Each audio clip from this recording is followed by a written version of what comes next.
बजेटच्या नॉर्म्समध्ये schedule caste आणि schedule tribe यांच्या वैयक्तिक लाभाच्या योजना त्यांच्या हेडखालीच दाखवाव्या लागतात.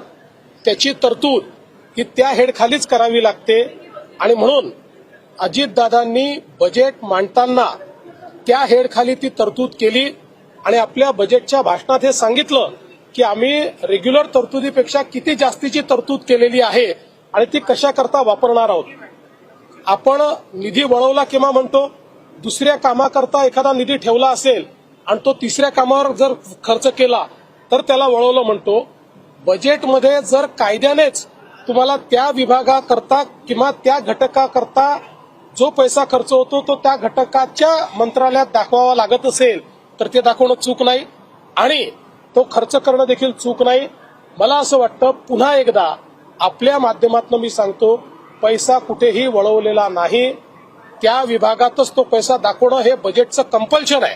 त्याप्रमाणे त्या बजेटमध्ये दाखवलेलं आहे आणि त्यातनं तो खर्च केलेला आहे.